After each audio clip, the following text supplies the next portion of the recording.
Hello bass family and welcome to Everything Bass. I was just playing through the progression for today's guided improv. This is guided improv 4 and we're doing a major 2-5-1 progression. One of the most common progressions you're going to find in all styles and all genres of music. So it obviously makes sense that we're going to want to be able to improvise over it. Now in today's guided improv, if this is new, this is the first in the series you've checked out, let me give you a quick little understanding of what guided improv is. When you want to develop your ability to freely improvise over music, you have to initially put restrictions, like only use chord tones, only use this scale, only use these strings, only use these rhythms. These are all common tools that the music masters before me did to develop their ability to improvise. Here's why. If I was to play this progression and just say, just do whatever you guys do, just come on, just jam. You'll probably discover new things, but it's a slower process. When you limit yourself to only certain notes, only a certain range on the fingerboard, you actually develop new ideas and you break through old muscle memories. You come up with new capabilities that are beyond what you had before. To me, it's the quickest way to get your improvisational skills off the ground and polished up. So if you're a Patreon supporter, you can actually download a WAV file. Much better. I'm just using my looper for the video today, but I go into the studio and I actually record a simple progression that's about 2 minutes long that just loops this progression. You can actually, by becoming a Backstage Pass subscriber, monthly subscriber, you can actually get access to the WAV file, download it, and play along to it. It plays on all devices. And you can also, if you have a DAW system or even like GarageBand, you can import it and record over it, which is kind of why I made it a WAV file. But the idea is, really with improv, you have to do play along. You have to play along with the chords so we can hear the effects of our notes against the chords as they're playing. To do it without it has some value, but it's just not really, it's a lot slower process, and I don't think you'll get all the juice out of the fruit, if you know what I mean. So, of course, if you have a looper and you can play the chords, or you're a multi-instrumentalist, you record yourself playing the chords, then of course you don't need my WAV file, but it's there for those who do. All right, so guided improv. We already have our progression, and we are in the key of D major. So let me tell you what the progression is. The progression starts with E minor E minor 7 for one measure. Then it goes to A dominant 7th for one measure, and then it's 2 measures of D major 7 chord. So E minor 7, A7, then D major 7 for 2 chords, or 2 measures. And I'm going to give you a series of 6 things I want you to practice with it. And I think you'll find that this exercise will really help you get new ideas, be stronger and more confident in your improv. So let's get right into number 1. So number 1 is play a quarter note walking bass line using just root 3, 5, 7. This is what we call mapping. This is just getting to know the area. Now, the arpeggios. I didn't put a restriction. You can play anywhere you want. But the idea is that when you play the loop, just walk a bass line and just play the arpeggio, root 3, 5, 7.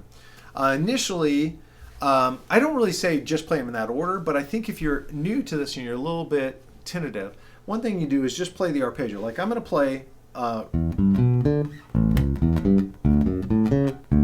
just root 3, 5, 7. So here's how it goes.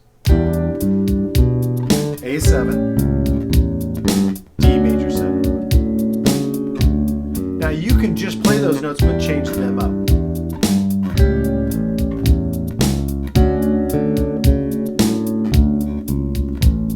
Especially if you're frustrated by your jazz walking. If you feel like you're always playing the same thing when you're walking. Now the tempo on the WAV files is similar to here. It's not really fast. It's just meant for you to be able to kind of get comfortable and walk and try new things. Now here is to number 1, what I'd like to do is have you start by just playing the root to the 7, root 3, 5, 7 root, just like I did, just to get used to it. Then start trying to play phrases and connect to don't always play root 3, 5, 7. Even if this is like challenging, maybe just play root 7, 5, 3, or make up your own sequence and just play those. But ultimately, what I really like to challenge is every time the progression starts over again, play something different. If you played one way on the time before, then try to do something different. And I'd say just for this exercise, try not to repeat a note. Try not to like go E, E, like that. The other thing is, and this happens with students a lot, we want to fall into like fancy rhythms. We want to go like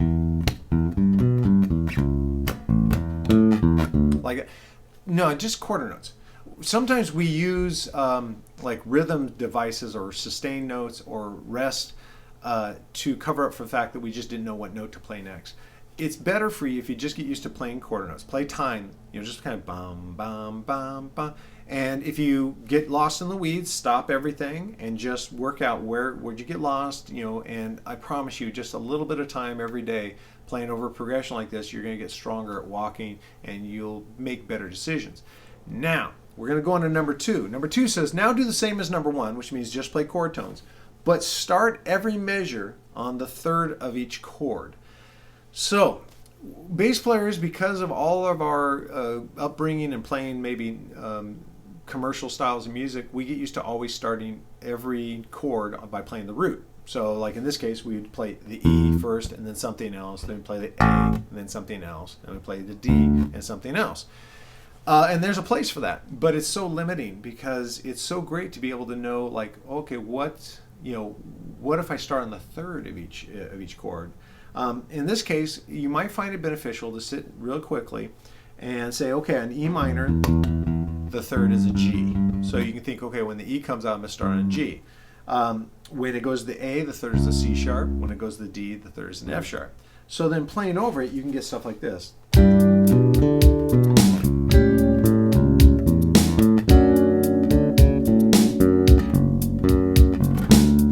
All right, so I just started each phrase on the third, or the octave of the third. So getting that could be really frustrating for you. So you may want to pause the looper, or if you do get the WAV files, just don't play along with it and try to figure out, okay, well, here's my E minor, but I'm going to start on the G. So I might, now here's my A, but here's my C sharp. And here's the F sharp for the D. And you're going to find right away there's a cool melodic vibe to that. It's less limiting, much less limiting than playing the root on every chord. Now number 3, this shouldn't be a surprise, we're going to do the 5th. So same exercise. Figure out that the 5th on the E minor is a B, the 5th on the A is an E, and the 5th on the D is an A. And play over things starting with that phrase. So the E minor would be like, here's on the A, and there's the D. If this sounds really foreign to you, then you may want to try this. Play the 5th, and then the next note, play the root. And that gets that tonic back into your ear. So you might go like,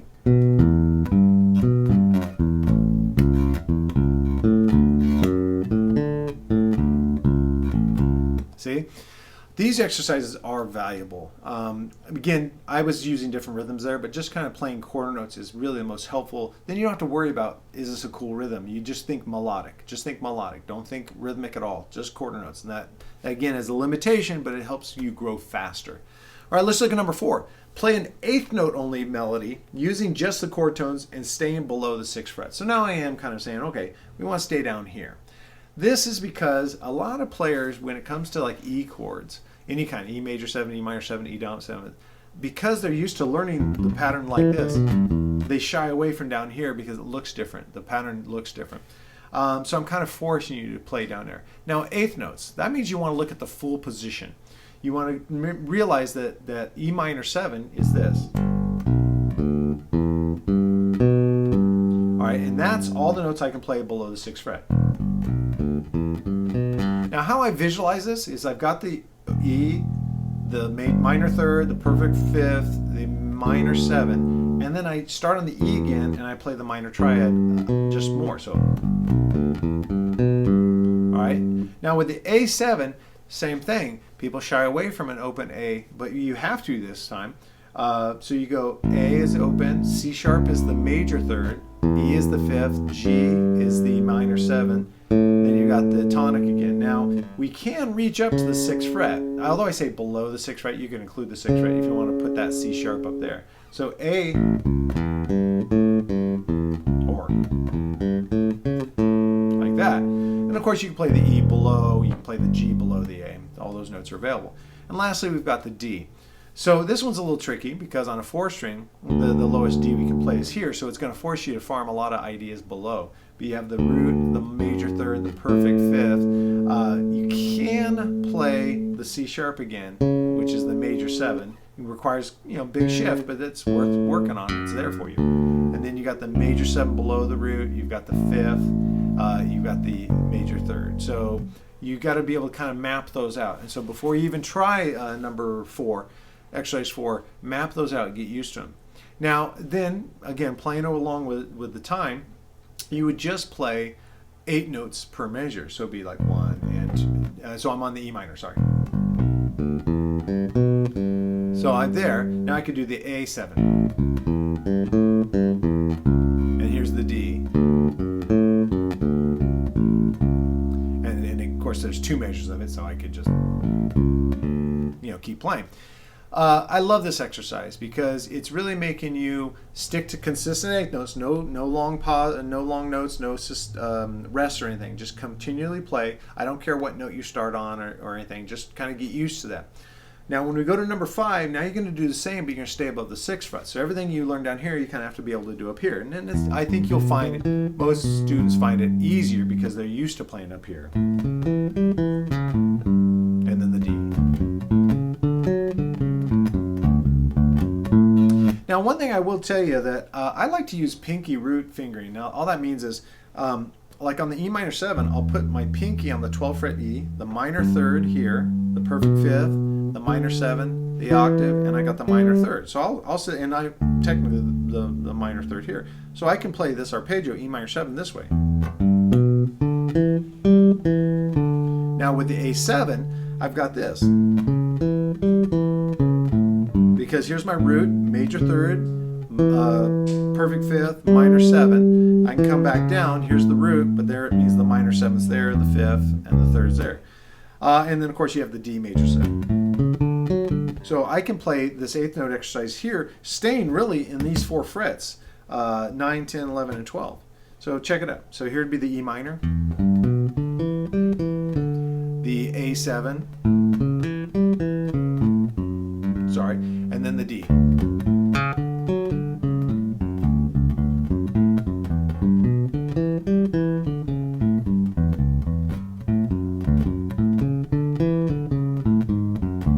Kind of changed it up on the way down. Don't know why. Just felt it.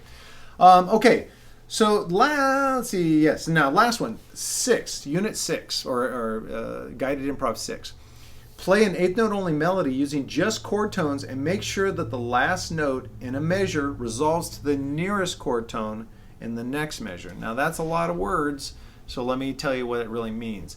It's a simple concept, but a little more difficult to execute, especially if you're root bound. You feel like you always have to start every measure on the root. This can be very interesting. So, guided improv. With this, we and you can play anywhere on the bass. So I'm going to play here.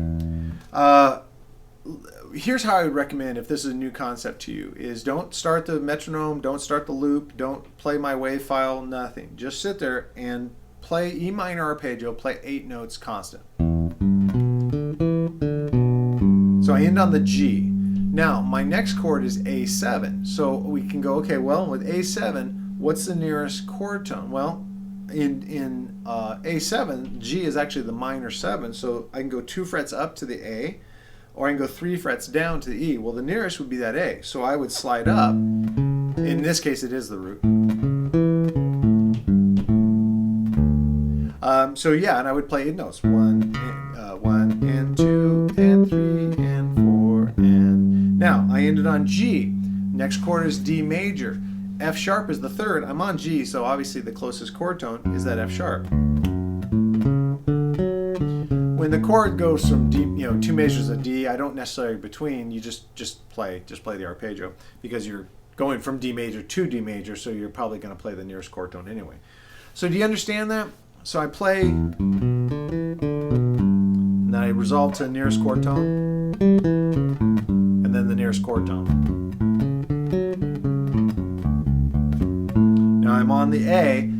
E is my starting point for E minor is my next chord. I'm on A. I could either go 2 frets down to the G, which is the minor third, or I can go up 2 frets to the B. It's equidistant, so you can pick the direction. I'm going to head back down, so I can play the E minor 7. Now I am on a B. Well, obviously 2 frets down for the A, 2 frets up for the C sharp. Same thing. Maybe I'll go up to the C sharp this time. Now I'm on A. Now this is an interesting thing. My next chord is D major 7. I'm on the 5th of it. So you can go down a minor third to get to the major third. That sounds weird, but you go down. It's 3 frets away to get to the F sharp, or I can go up to the C sharp, which is, well, that's longer. That's 4 frets. So I would go down there. So you see the thought process, finding the nearest chord tone. Now, this gets, when I taught this in classes or I've taught this in private lessons, people say, well, I'm here for improv, but you're making me create. You're making me actually compose a line just to get used to it.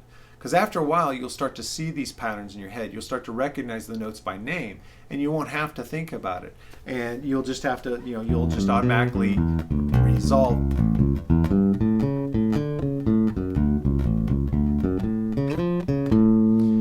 And play what off the cuff, whatever you want. I hope that makes a lot of sense. These are 6 exercises over one of the most common progressions in the world, and if you do this, you're going to have such more freedom of expression. Now, I warn you, this is not one and done. This is not like you spend 30 minutes on it and it's done. This is something you should add to your daily practice routine. Now, here's the best part. You can guide yourself. It sounds funny for a guy with a YouTube channel. I'm hoping you watch my videos, but you could take any progression. I wouldn't take a whole song yet if this is new to you. Just take 4 bars and get a real book. Just pick a line out of the real book and pick 4 bars and try this 8th note exercise, resolving to the nearest chord tone. Heck, run through all these exercises on any progression you want, and you will start developing better improv. Now, with all this said and done, when you're done doing my guided improv, before you stop for the day, just throw on the progression and freely improvise. No rhythmic notation or limitations. You can do whatever you want. I would say stay within chord tones, just to have one kind of area of focus that you can focus on. But now you can do anything rhythmically you want, and you can be more expressive. You always kind of want to end by just truly improvising. To see what stuck, what didn't stuck, to see how well you did. And then you'll be able to kind of judge the next day what you need to work on. I really like these. These are the things that I do, and I want to encourage you to do them too. Okay, so, when I'm putting together these improv lessons, I always want to try to highlight musicians that I think are great at improv, or albums that showcased improv. And so for today's Encore Item, I chose A Love Supreme by John Coltrane. I mean, this is the pinnacle of high-level improvisation. Now, why do I say that? Well, the entire album is they call it 4 parts, but it's really 4 songs or 4 movements. So when you have that much music, now this was it was funny. It was recorded at the end of 1964, released in 1965, and it has, of course, Jimmy Garrison on bass. Jimmy's a legend. And you have 4 songs that take up the entire album. I believe there are 2 parts on one side of the LP and 2 parts on the other side. I might be wrong, but I think that's right. So when you have that much, these long compositions, a lot of it was freely improvising over changes and these guys reacting to each other. If you want to really delve into improv as something you want to focus on, then I would definitely get this. I would get it on CD if possible and listen to it on really good headphones. Because sometimes when they compress down to MP4s or MP3s, if you're using that format, it compresses and you lose a lot of dynamics, you lose a lot of detail. So if you could get something like a CD, throw it on headphones and really listen, and try to listen like, why did Jimmy play in this section something on bass? Is he leaving open space for another guy to step into? Is he then joining and doing a unison or a harmony, but unified to that idea? Are they sharing ideas? I mean, this is just a gold mine. You can listen to it endlessly, day after day, year after year. And for active listening, you could always find new things. And this was, I mean, if you guys are into like metal and punk and stuff, and you're like, I don't like that. I want to be more rebellious. This was rebellious. This was wholly rebellious. This was a guy not really caring if anyone would play this on the record, on the radio. This is a guy who is expressing. He was the punk rock jazz guy, doing just what the music needed, not what he thought would sell. This is true. This is authentic. And this is the great example of being an improvisational musician. So I encourage you to check this out. And I think it goes hand in hand with these guided improv lessons. All right, that's it. Guided Improv 4, a major 2-5-1 using just chord tones, and Love Supreme, John Coltrane. Thank you guys for stopping by. More than any other video, I want your input on this. How is this working for you? Are you trying to do your own loops? Are you do you record your own tracks because you can play guitar and keyboards, or however? If you're downloading my WAV files, are they working out for you? Is there anything else I could do to make them more valuable? These are all important questions. I want to hear what you think, because I think I love improv. I love the freedom of it. It's almost like meditation to me. When you're really focused on improvisation, you can't worry about world events. You can't worry about anything other than you focus on the music, and it's such a vacation for your subconscious. I can't tell you. It's like it's beautiful, and I hope you all can experience it. The only thing sometimes holding you back is confidence and knowledge, and hopefully this video will give you a little of both. Okay, thank you guys so much. Please subscribe to the channel if you haven't done so already. It means a lot to me. If you can throw a like on this video, maybe share it with some friends. Just trying to grow the channel, getting more capabilities from YouTube as I grow the channel. More options open up to me, and I appreciate it if you would do that. And of course, join our Facebook. We have a Facebook page. Just go to Facebook, search Everything Bass with Dale Titus, the entire phrase, and hit a like and a follow, announce yourself, join in conversations. There's conversations almost daily there. All right, guys, thank you so much for being part of this family. Thank you for sharing your time with me, and I'll see you at the next video.